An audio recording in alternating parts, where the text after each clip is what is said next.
In January 2011, Pope Benedict XVI established the personal ordinariate of Our Lady of Walsingham to allow Anglicans in the UK to enter into the full communion of the Catholic Church.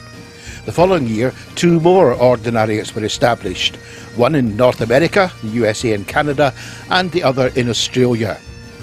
To mark the 10th anniversary, the Ordinariate group in Scotland would like to have a new tartan called the Ordinariate, woven by the weavers Ingalls Buchan in the Scottish borders. This would be a thanksgiving gesture from us to all the Ordinariates around the world. And because a Scottish tartan can be worn by anyone, we hope as many people as possible will pledge to buy items made in the Ordinariate tartan or a length of tartan cloth for your own use. So we invite you to join with us and share in this new tartan created to mark a special anniversary.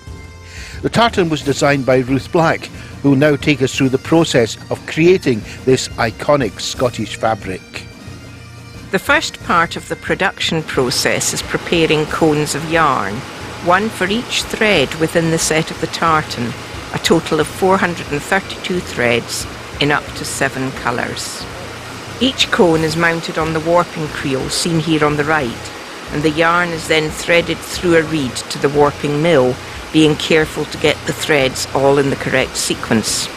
The warp is made in sections all the same length, and once the full 60-metre warp is prepared, it's transferred to the loom through a process called beaming. Each warp end is then threaded through a heddle wire and the reed before being tied onto the loom. The shafts of the loom move up and down, creating a shed between the warp ends, through which the shuttle passes to create the weave. The weaving itself is a fast process. It's the preparation that takes the time, and it takes the same time whether you're weaving 10 metres or 60 metres. To be economically viable, it has to be done for 60 metres of cloth.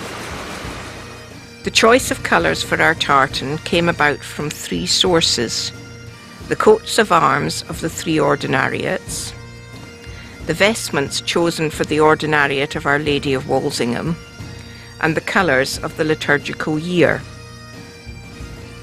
The 4 principal liturgical colours are included, with green being the dominant colour as it is used for most of the year. In addition, there is black, blue and gold from the coats of arms of the 3 Ordinariates. Purple represents the brambles that formed the crown of thorns featured in the vestments, and the 3 black stripes represent the nails of the cross. The single black lines dividing the red squares signify the pierced heart of our Saviour and references the twin hearts of St. John Henry Newman's motto, "Heart speaks unto heart." The blue square is separated from the red by a yellow line which references the crossed keys of St. Peter from the coat of arms of the North American Ordinariate. The white line dividing the blue squares signifies the Southern Cross of the Australian coat of arms, but it also represents the St. Andrew's Saltire of Scotland. Thank you, Ruth. These are just some of the items you can pledge for in our appeal. And if you want more than one item, you can use the Tartan Reward Voucher.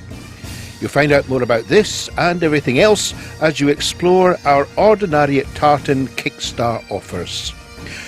We hope you'll join with us and share in this new tartan created to mark our special anniversary. Thank you for listening.